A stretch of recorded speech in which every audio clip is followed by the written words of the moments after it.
Okay, well, welcome everybody. As you recall, during the last RBC meeting, there was a request to hear from Jason, and we decided to set up this separate webinar. Jason's given this presentation not only to the Edisto RBC, but to other groups. Actually, I think you gave it at the South Carolina Water Resources Conference and other groups or conferences before. Is that right, Jason? Just the Clemson Water Resource Conference. Okay. It's a good presentation. It's very informative. In fact, we had a lot of discussion around this at the Edisto. So you recall there was a couple of recommendations that we touched on. In fact, I'm going to read them off here. One of them, and both these recommendations we put into a yellow bucket for further consideration and discussion after this presentation. But the first one was that the surface water withdrawal permitting, use, and reporting regulation should use 80% of median annual daily flow instead of 80% of mean to determine safe yield at a withdrawal point. And then the second one was also focused on using median instead of mean, but was for determining seasonal minimum in-stream flows at a withdrawal point. So Jason's going to kind of explain the science behind that and why those were recommendations that were considered during the Edisto planning process. I think with that, I'm just going to turn it over to Jason. And we've got a small group, so if you have a question as we're going through here, I don't think Jason would be upset if you raised your hand and we pause to address the question. We can also take questions at the end too, but just raise your hand and I'll kind of pause Jason and we'll address your question as we can. So Jason, turn it over to you.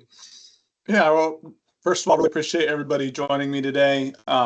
Really appreciate being given this opportunity to present. Hopefully everybody's got a sandwich in front of them or coffee, and look forward to answering your questions if you have them. So the title of the presentation, this presentation is unchanged from the 2022 presentation and abstract I submitted to the Clemson conference, as John said. And so some of the stats are a little dated in that the data set ends in late 2021, but still applicable to the topic today. So nothing normal about these statistics was the title and the cute little in quotes misshapen font sizes in normal will make a little bit more sense as we go on in this. Hopefully those of you that understand what I'm talking about will be entertained by the title. So hopefully, John, you saw it progress. Yes. Okay, so we're going to cover a couple different topics. We'll talk about applicable statistics, and really, you know as well as I do, especially when you get into policy positions, the word statistics in the legislature is like climate change. It's very charged. But the reality is that the statistics we're getting into are the most rudimentary basic statistics you would get in like week 1 in a statistics class. And but it doesn't take much math to really add some confusion when folks aren't familiar with what you're talking about. So the goal of this presentation today is to help familiarize our River Basin Council with what I'm even talking about when I am so passionate. And then hopefully we'll convert a few of you at least to better understanding why this is such an important topic for every single one of us, both those of us that withdraw water and those of us that don't withdraw water. It's really equally important to everybody. But one of the things that we will talk about that I have heard asked, and I wish was asked more often, is this question about how much water is available, because really all these policies have to have a foundation in that question or they're just politics. And then specifically under what water is available, what percentage of water availability is acceptable to you? And that question is posed to both the withdrawers and the non-withdrawers, and that's what we'll cover today. So this is just a really, I think, informative map of South Carolina. The Edisto Basin is highlighted, but just north and east of that, of course, is the Santee Basin. And so you can see all the different withdrawal points across the state. This includes surface and groundwater withdrawal. And, you know, just kind of my quote was, a few straws in this cup. And really the point of this is twofold, to really emphasize how great the South Carolina DES Watershed Atlas is. If you've never used the Watershed Atlas, it's a great tool for every basin, especially with water resources in mind, both water quality and quantity. But then two, these water resource questions are too important of a topic for too many to not really be taken seriously and for us not to fully understand what water is available. So let's get into the fun part in the title, nothing normal about these statistics. So you'll understand a little bit more in a couple slides, but generally speaking, when you're looking at very large data sets and you go to plot those data sets, and an example here is a histogram, you're going to group all the data in what we call straws or bins or groups of data. So each of these French fry looking things would be multiple points of data. And in the context of river flows, each of these straws would contain many days of river flows. But basically, when you bin the data, when you put it in the different bins, and then you draw a general curve around it, then you can start to understand you get a broader understanding of the statistics present. And you'll understand that more as we go a little bit further in. But this topic is something that most of us are more familiar with than we think. If you've ever been in a class where you've received an A, B, C, or D, and you want your grade curved, and you hear about professors changing your grade based off of the curve, then a lot of times they're talking about binning the data, how many A's and B's and C's and D's were there. And if the distribution of the grades are not in and around a C, meaning most people got a C, you had some stellar students, some less than stellar students, then you potentially could grade on a curve. But the shape of the curve usually doesn't get covered. So that's what we're going to focus a little bit more on. And then we talk about two different types of curves. You have on the left here a normal distribution, which means you have about equal amounts of data in groups of data on the left and right of the peak. And you can see a fairly symmetrical shape here, or mound or distribution. And that's called normal. So when I say normal, I'm talking statistically normal, not just normal versus abnormal. And then here on the right, we have non-normal, sometimes called atypical distributions of data, or we'll call it biased data. There's lots of different ways to semantically reference this data, but when we divide the data into bins, you end up with a little bit of a tail in the data, meaning the peak is a little bit off center, and then you have more data either to the left or to the right, depending upon the bias of the data, but the data is not normally distributed. And that's going to be a significant point here, which we're going to kind of dwell into when we start talking about streamflow data. So why does it even matter? Well, you have three statistics, which we're going to talk about, which are mode, median, and mean. When I say statistics, they're just words to describe the data. And mode on the top right, you can see is the most frequent number in a data set. Median is the middle number in the list.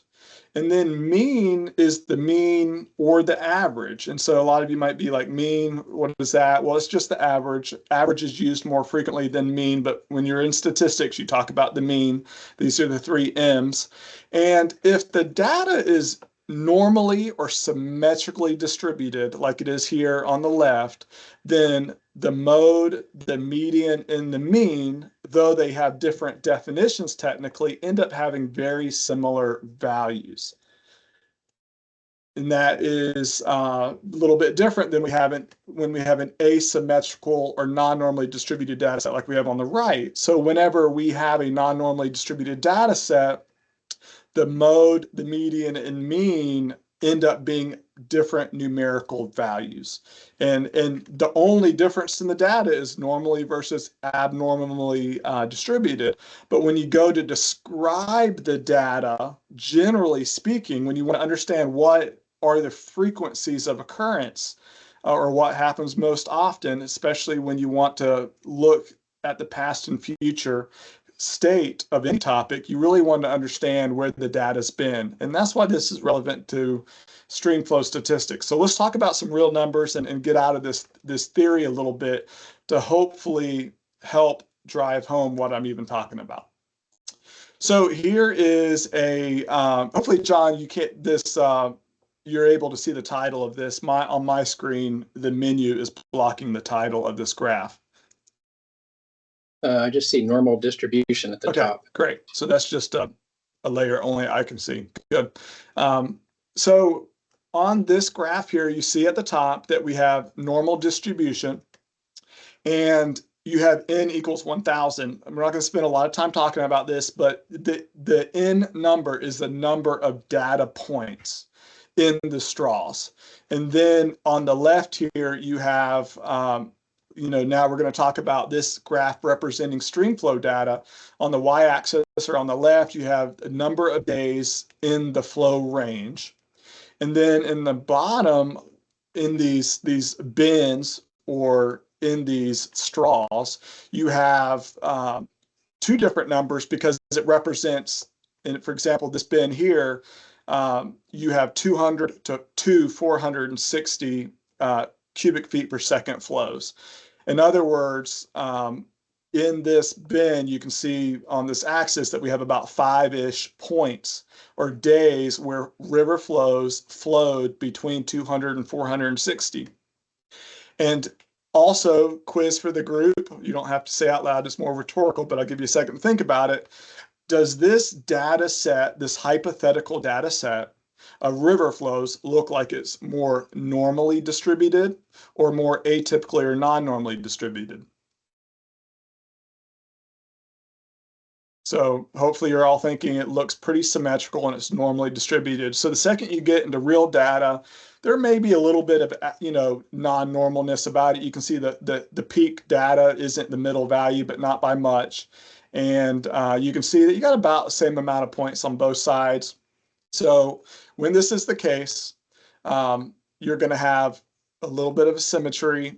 And the relevance of that to the topic at hand is the numerical value, the statistic for the mean or average, and the median are very close numbers. They differ a little bit, but it's a very normal data set. There's very little bias present. And so the mean and the median statistic both accurately in this case reflect that a good number to characterize the prevalence of the most frequent data point is both mean and median. And so there's just no bias. Either one. Did somebody say something? No, you keep going. It's just a new person I admitted. Okay. So in this case, in a normally distributed data set, you have a nice even distribution. And so mean and median are very close numbers. If we were talking about this small of a difference in the context of water policy, Jason would not be nearly as passionate as he is. Moving on, though, to a new data set, which is actually not hypothetical. It is actually the histogram, which is pulled from the Edisto at Gibbons Ferry. And so N in this case equals 29,806, which means this is 28,806 days of cubic feet per second flow. So I can tell you in the realm of statistics, anytime you start getting 30, 40 data points or more, you can really start to put some stake in what the data is telling you because you've got some data points to look at.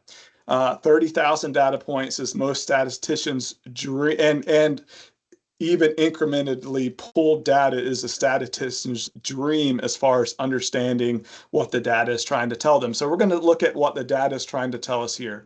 Again, to familiarize yourself, days and flow range are on the left, and you can see that there's a decent amount of days that the flow is between 150 and 412 CFS, and then the majority of the days your flow is going to vary from about 400 to as much as a couple thousand CFS.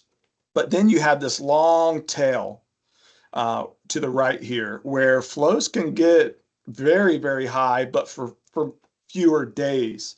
And so if I was to quiz you, does this data look more normal or evenly distributed or more abnormally distributed? I think we would agree there's quite the bias. It's non-normally distributed.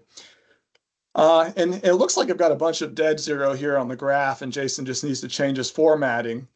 But you can see this area in the box here is actually data that's so infrequent, you can barely tell that there's any data in there. But I had to change the y-axis to 60 CFS to see, I'm sorry, to 60 days to show how few days that the river gets that high.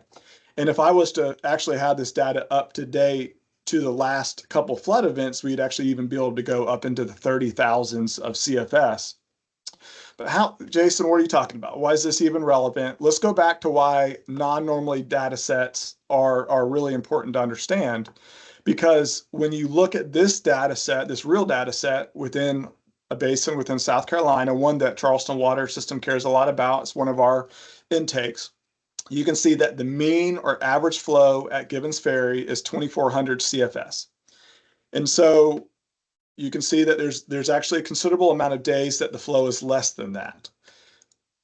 If you look at median, the flow is actually 1,700 CFS. And then if you look at mode, the flow is like 673 to 935. That's the width of that bend. But the important thing that I really want to drive home is that by definition, the median means 50% of the daily flows are below and 50% of the daily flows are above that median.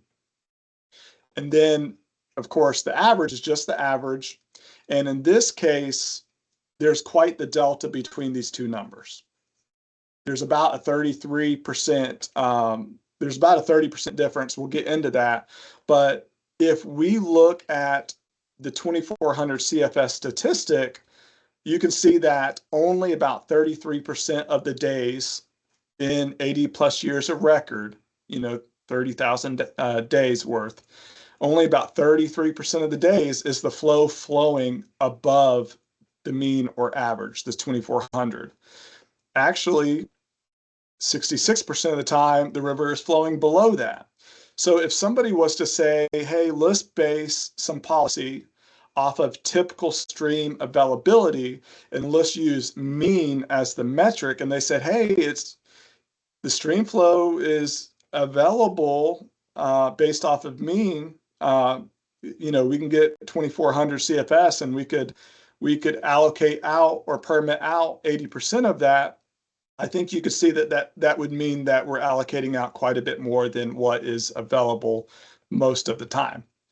It hasn't been a problem yet as much because a huge percentage of that which has been allocated is not being withdrawn, but it is a predictable problem in the future that we probably shouldn't wait into the future to address.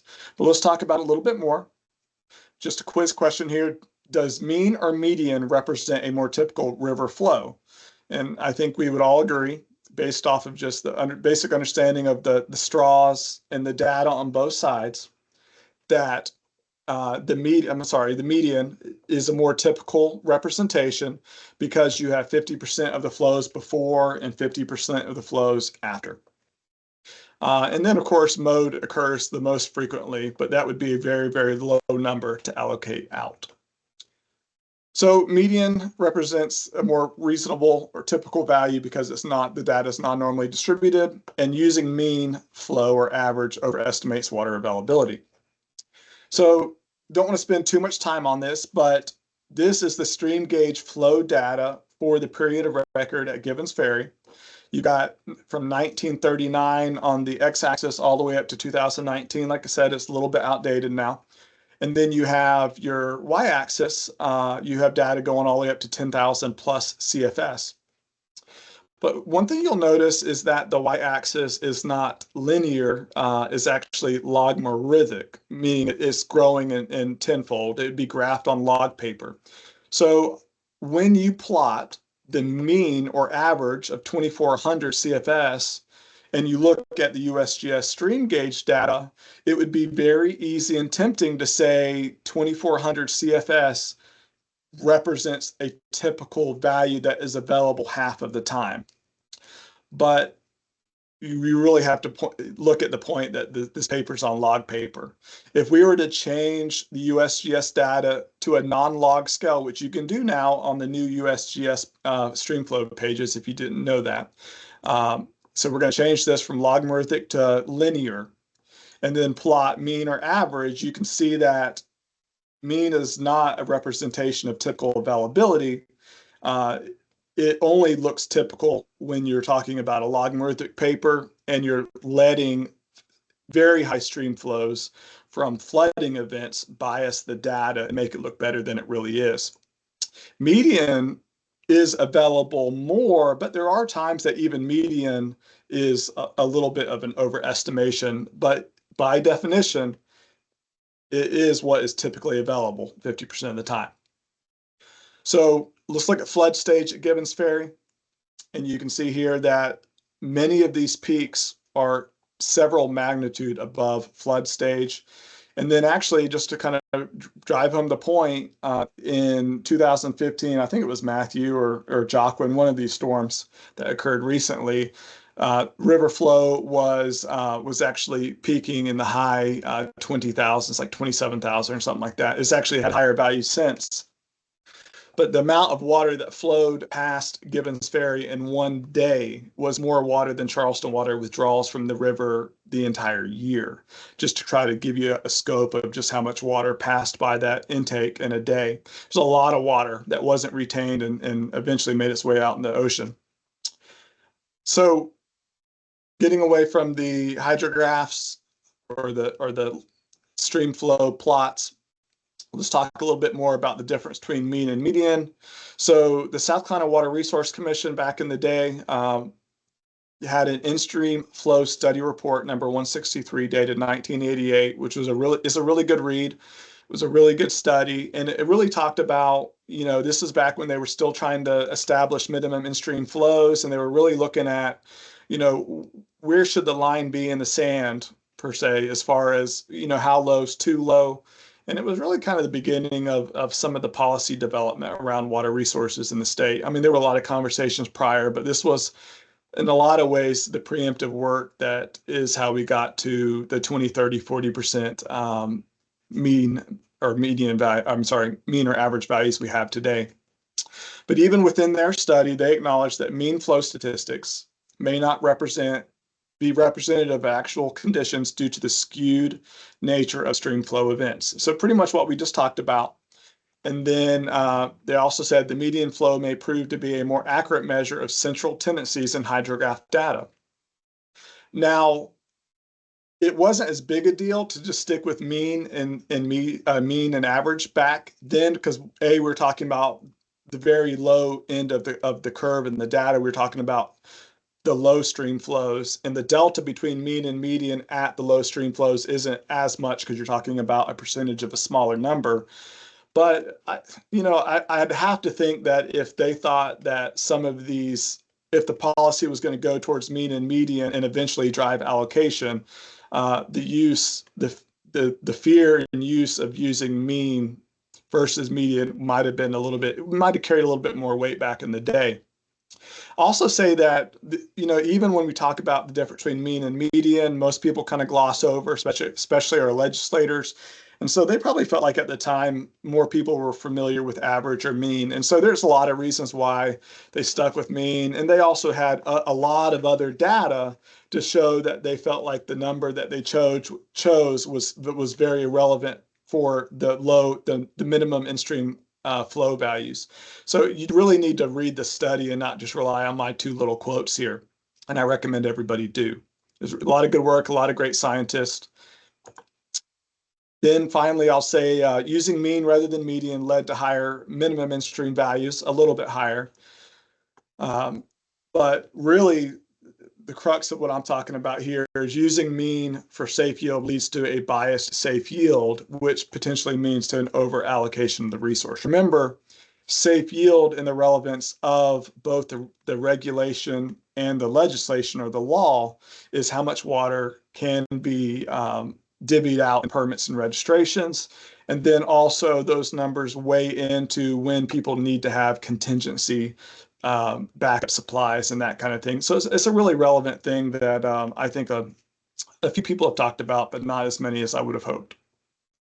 So currently within the law, MIF is 20, 30, 40% mean based off of the stream flow at various points within the basins. And then the same thing, the safe yield is based off mean, but it's 80%. And the theory here was that, you know, if 100% mean is truly typically available, because they weren't really looking at the bias, if we only allocate 80% of that which is typically available, then we should be good to go. And that should, in theory, leave enough for MIF.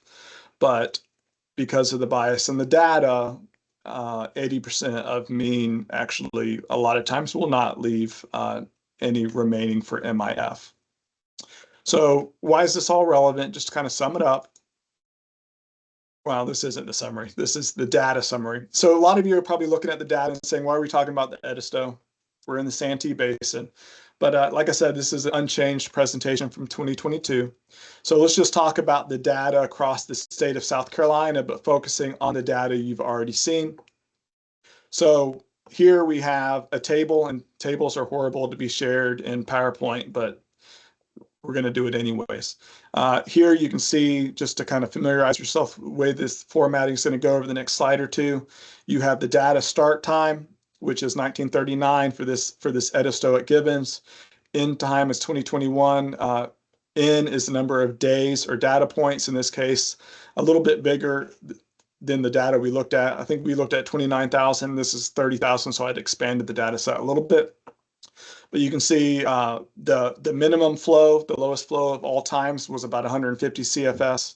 The statistic, 20% median, is 332. The MIF, based off of current law or in regulations, 20% mean, which is 486. And then on the right is going to be the percent of the time that is available in the river. In other words, I took 30,000 data points or days. I ranked it in order of lowest to highest flow. And then I just asked the question, for example, on 332, I said, if 332 is the number we're looking at, how many days, what percentage of days in history were flows below that, or the opposite, were the flows available? And you can see that 98.6% of the time, 332 CFS was available. Obviously, as we start to pick bigger numbers here, our availability is going to go down, and that's going to be the point of why we need to focus on mean versus median. So when we look at safe yield, if we look at the mean or average, which is the law and the regulation, versus the median, which is what I would suggest as a little bit safer safe yield, you can see that 80% median is 1,300 and 80% mean is 1,900. So the difference in those numbers, depending upon how you calculate it, and the bias is about 30%. In other words, if we were to use median, 80% median, it'd be available 60% of the time. If we were to use 80% of the mean, it would be available 43.1% of the time. So it's an improvement in availability.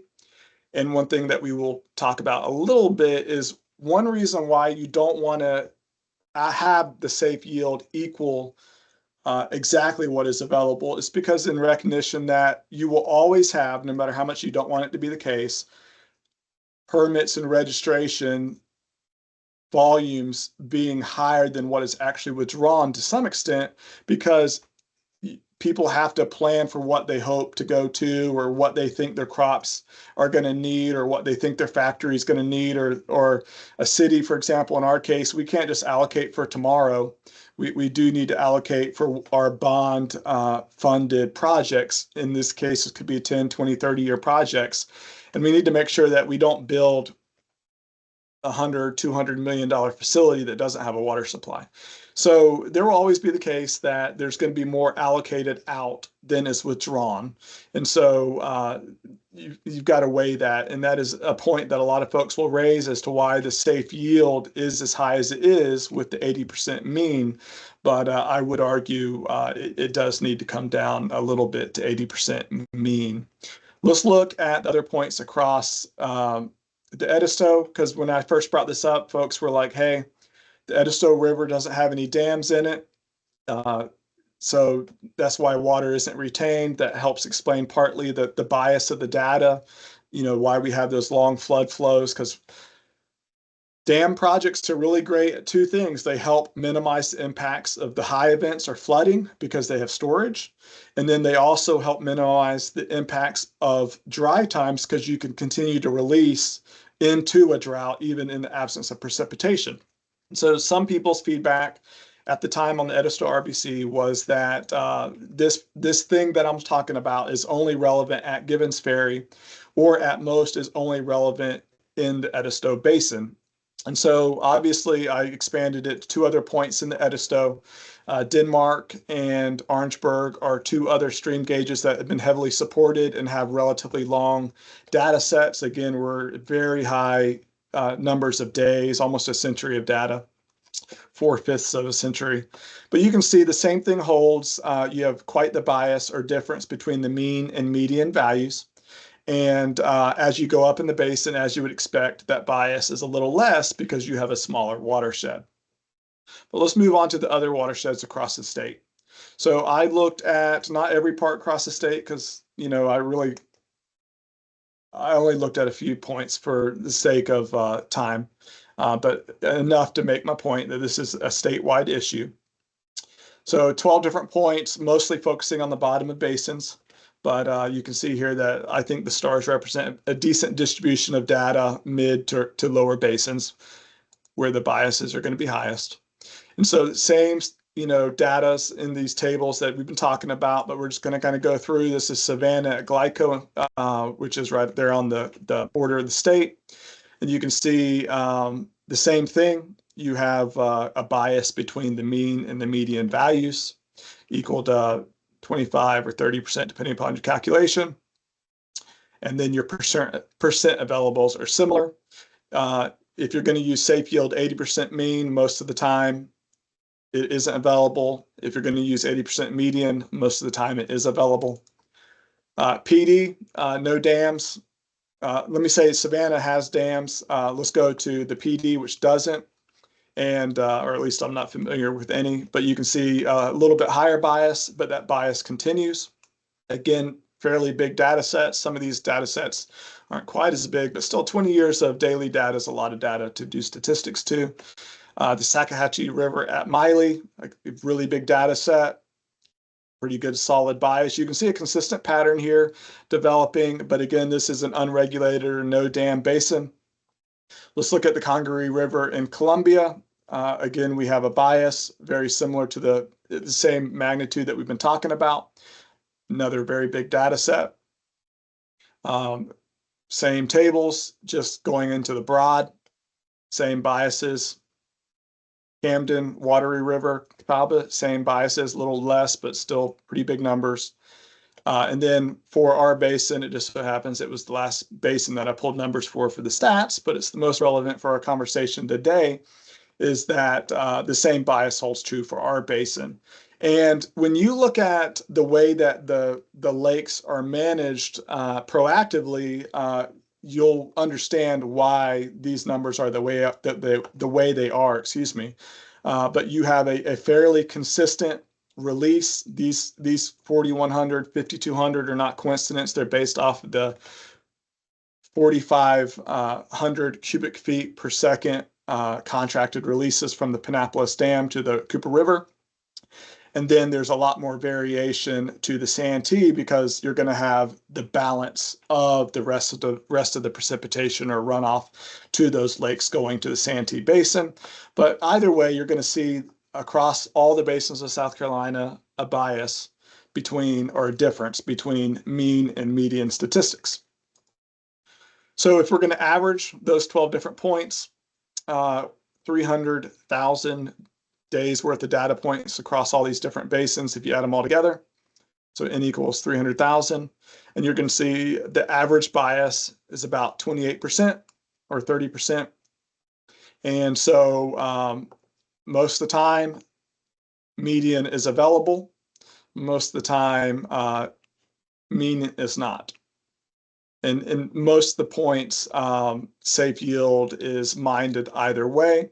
But again, these numbers are still relevant. But, I'd really draw your attention to the much bigger delta from using median versus mean with the safe yield numbers. Because again, we're talking about a much bigger number.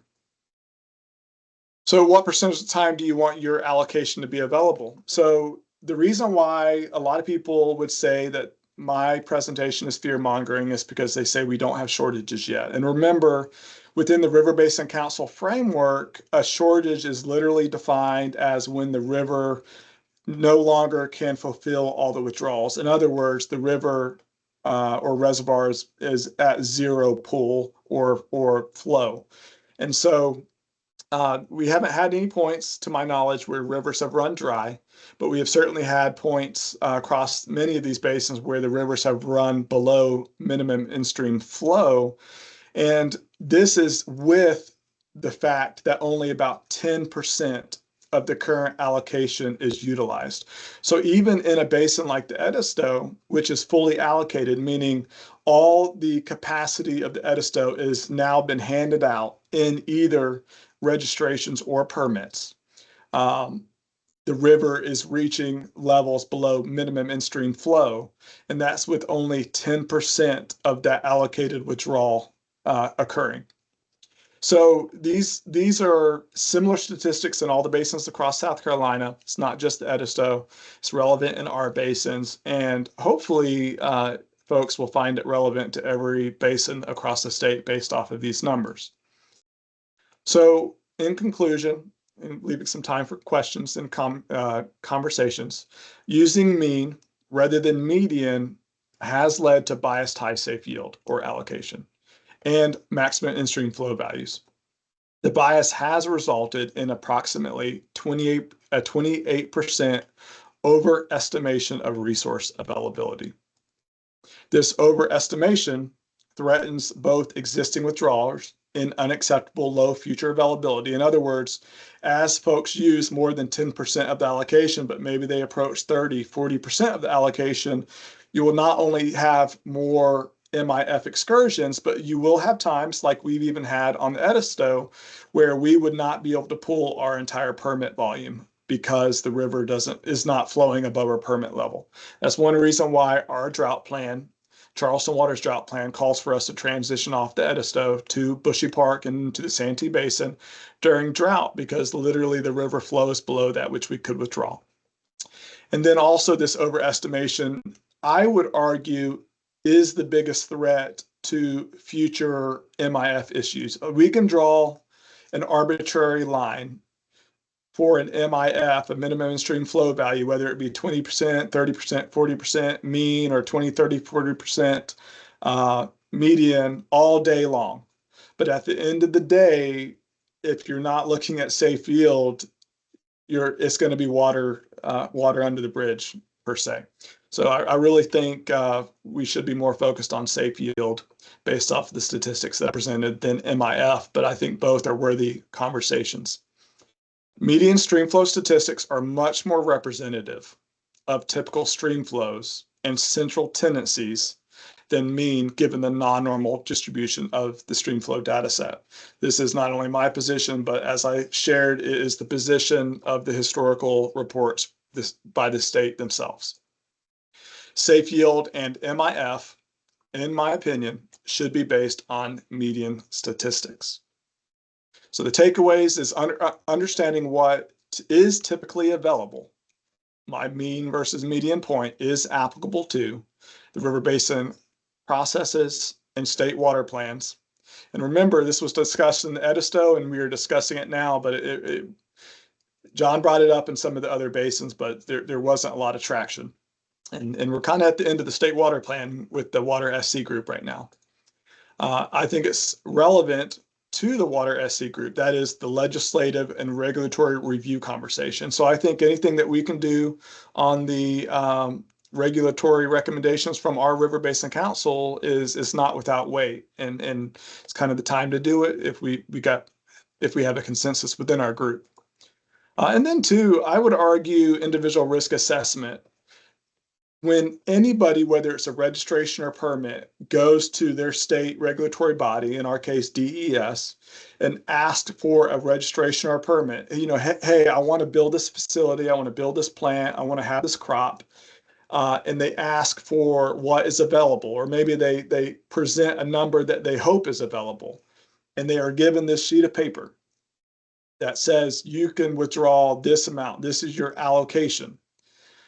If there was a little asterisk at the bottom of that number that, by the way, this what we gave you is available 40% of the time, I cannot imagine there's a single withdrawing stakeholder that would not have a problem with that.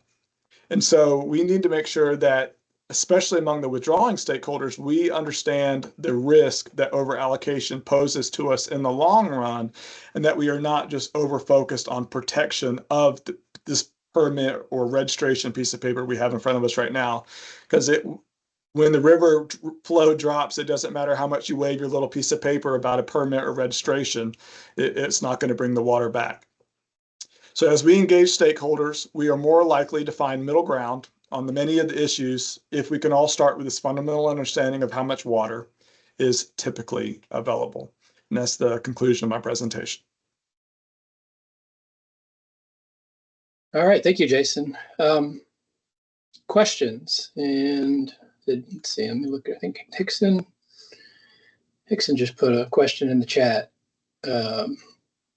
And I'll read it. It says, if the minimum stream flow model has been based off the mean flows, what would that impact our understanding of the standard deviation in stream flows? In other words, are estimations of normal variations in stream flows based off of an incorrect number and trending higher than physical fluctuations? It's a loaded question, but no, I mean, at the end of the day, stats are stats.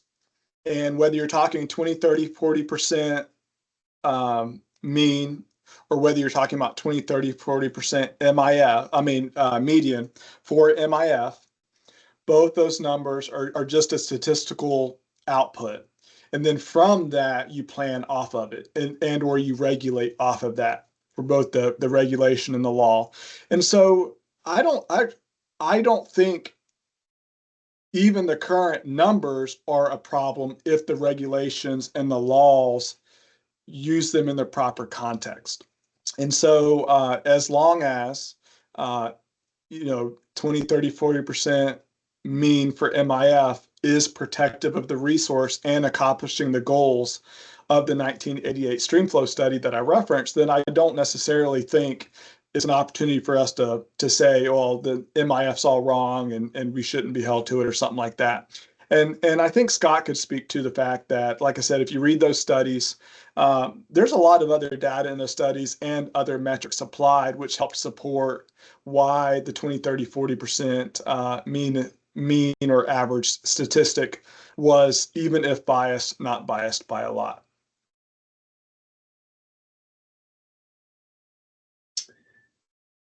All right, any other questions?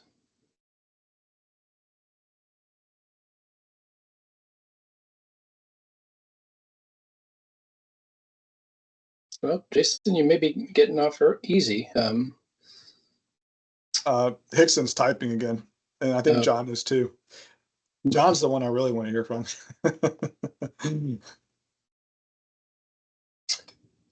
So Hickson, do we know what degree or impact this puts on our groundwater resources?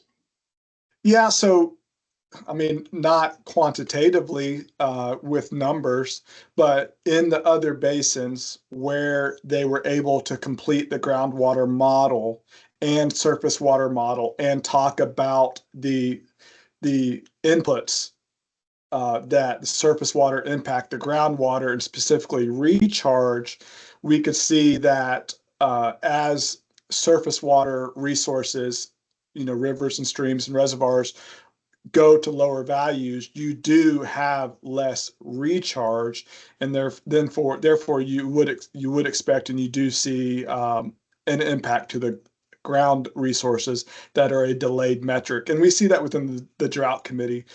Surface water resources are impacted by drought. First soil is impacted, then our rivers and reservoirs, and then a couple months, sometimes even a year or so later, groundwater is impacted. So you would think if surface water resources are impacted too frequently or more frequently, yes, it would have a quantitative effect on the groundwater resources. Okay, John's question was, rather than 80% of median, should we consider a percentile for safe yield that we and others can live with, like 40th or 45th? I think that we and others is everybody, right? That everybody can live with is a really good question. Somebody brought up in one of the previous river basin councils when I was talking about mean versus median, they're like, well, what about mode? Let's regulate safe yield based off of mode, the most frequent number, which is much lower than even median. And I think if you follow Water SC and you follow the current state of the political will across the state, unfortunately, there is not really a lot of political capital to rolling or constraining safe yield further. In fact, if you've had your ear to the ground in some of these meetings or other conversations, there's a push to do away with safe yield altogether, to de-emphasize the safe yield criteria within the regulation and the law.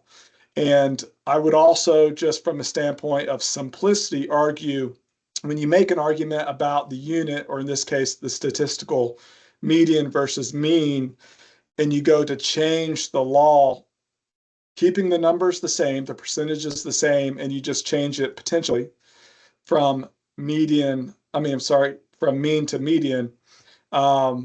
I'm not saying you're trying to get one over on folks, but it's an easier argument to be had. But when you go to say, hey, I know you're not happy with the current safe yield, you already feel like it's too restrictive. And by the way, I think we should half that number. I'm not saying it's not a starting point for the non-withdrawing folks to have. I don't think it's a winning point. I don't think it'll help us to actually get this conversation far enough into the political spectrum that it'll get considered. So people fault me for going to the middle ground and compromise right away, but I think there's a middle ground to be had here. And in my personal opinion, and in Charleston Water's opinion, this is a good compromise. But even this is a big ask given the current political conversation.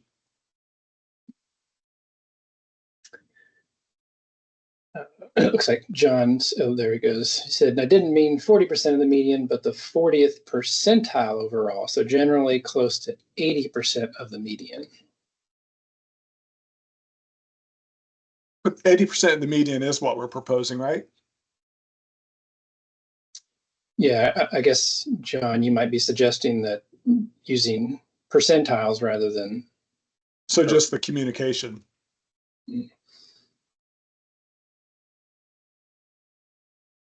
I'm going to put a thumbs up.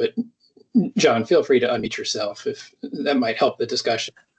Okay, yeah, I may do it here. Yeah, well, it's just let's see, are folks hearing me first, just to be sure? Yeah. Okay, good. Yeah, just the thought was, 80% of the median, we don't necessarily know what percentile that's going to be from basin to basin. Whereas, if you take a specific percentile that's close to what 80% of the median would be, it's going to be around the 40th or the 45th or something like that.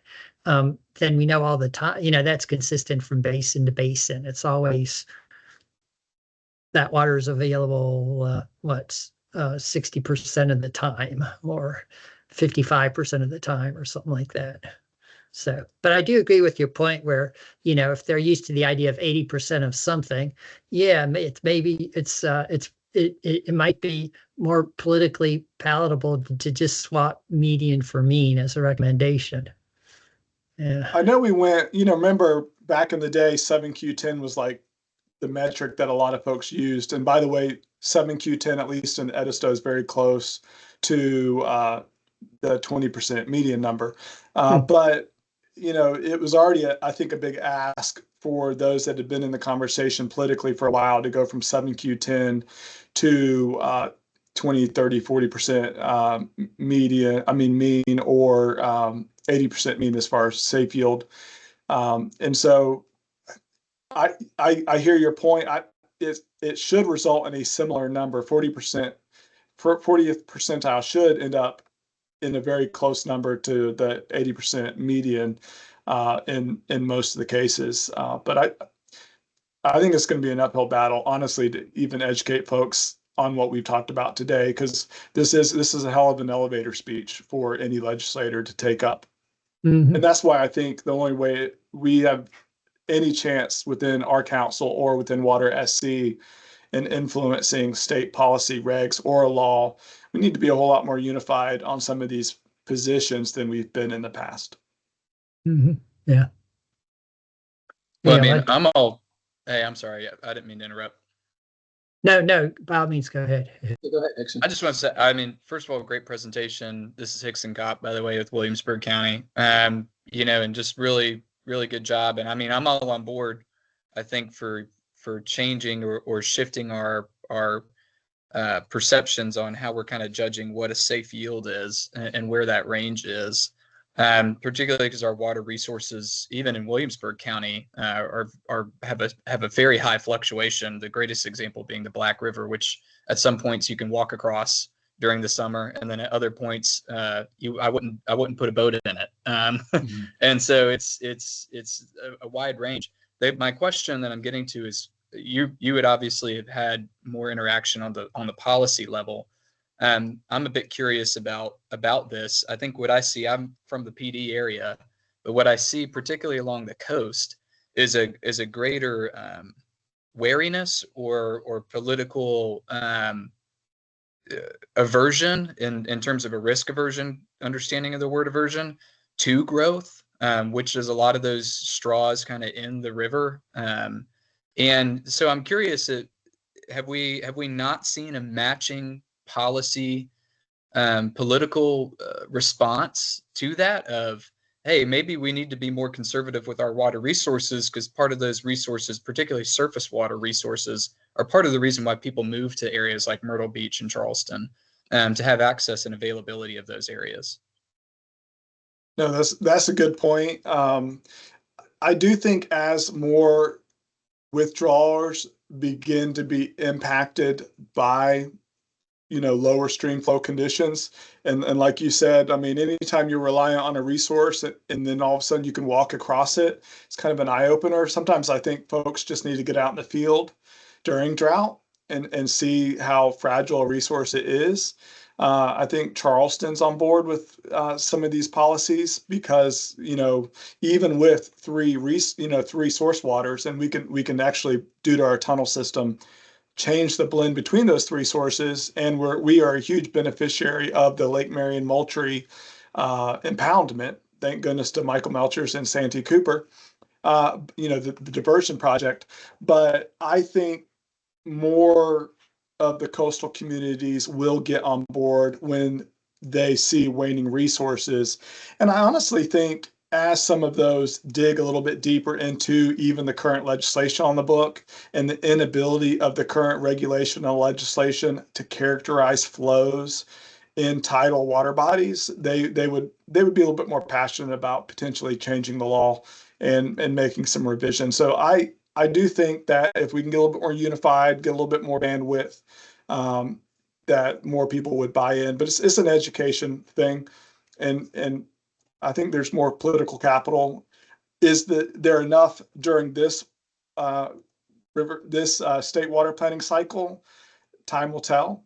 But you know, with as much as we've spent on this water planning cycle through the River Basin Councils, the PPAC, Water SC, it'd be a shame if we didn't leverage, you know, all that, the legislators' money, and frankly, all of our resource and time that we've devoted to do something now. And I can tell you that political will definitely build over, you know, future state planning cycles, but this isn't going to be an issue that gets easier to address with time. Okay, any other questions from RBC members or other attendees? Or any comments? Thanks for putting this together, Jason. I think, yeah, I fully support us taking an approach that more closely models what the actual conditions are. It just makes sense. So I really appreciate you piecing this together and helping us understand it a little bit better. Well, thanks for being an audience.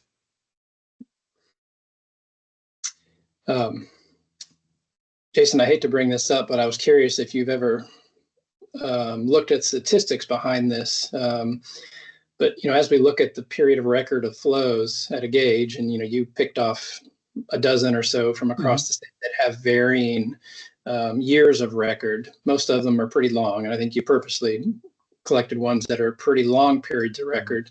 When DES does their safe yield determination, they don't always have long periods of record, 90 years or so to choose from. Sometimes they have to use shorter ones, but and Hannah or others can chime in, but I think they try to use at least 30. But I was just curious if the impact of withdrawals on those records over the last 10, 15, 20 years, how that adjusts the statistics.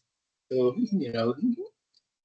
is that something that is potentially throwing a monkey wrench into the calculation just because you have withdrawals influencing those gauged flow statistics? Yeah, it's a very relevant question. In regard to, for example, the Edisto, we saw that despite the fact that withdrawals have been relatively level, like if you add registrations and permits up annually, and you look at those permits year over year over the last 20 to 30 years, they've been actually relatively steady. In fact, Charleston Water has more than halved our withdrawal volume from the Edisto. But despite our halving our withdrawal volumes from the Edisto, we experienced the most MIF excursions on the Edisto at Gibbons Ferry, despite us halving our withdrawals on the Edisto. And that was because we've had 3 major droughts over the last 20 years. They were each multi-year droughts. And so the reality is, this statistical argument is relevant to make sure we don't get over allocated, but it's also really important in just acknowledging that it only takes one multi-year drought to really strain the resources. And if we have 3 almost consecutively, like we did between 1998 and 2014-ish, it led to record low reservoir stream flows and groundwater conditions. And I hope we never have that again, but 100 years is a very small data set in the scheme of how long all of us in our cities are going to be around in the future. And so we need to at least allocate resources based off of that history, and we need to plan for even worse situations in the future. So I think each data set needs to be parsed out based off of when were dam projects done and when new withdrawals came into place. But at least for the Edisto, even in the absence of increasing withdrawals, MIF has been a problem due to climatological conditions. So in the absence of anthropological impacts. Okay, and Hannah just added at the chat clarifying that they do try to use at least 30 plus years of record and don't use gauges with less than 20 years of data. All right, we're at the top of the hour. Again, thank you very much, Jason. We're going to continue this discussion in 2 weeks at the July 8th RBC meeting. I can't remember if I've sent out the agenda for that or not yet, but if I haven't, I will. But we've allocated some time at the beginning of the meeting to revisit some of these yellow bucket recommendations, including the 2 that deal with mean versus median. So we'll use the beginning part of the meeting to see if we can come to some consensus and put forth a RBC recommendation on this topic. Also, just a reminder, the meeting is going to be at the old Santee Canal Park, but not at the small building that we'd been meeting at. It's going to be at the end of the park. It's the Interactive Center, Michael? That's the name of it? Yeah, it's the Interpretive Center. Interpretive Center, thank you. Yeah. All right. Well, thank you, everyone. Megan, you can stop the recording now, but hope you all have a good day. We'll see you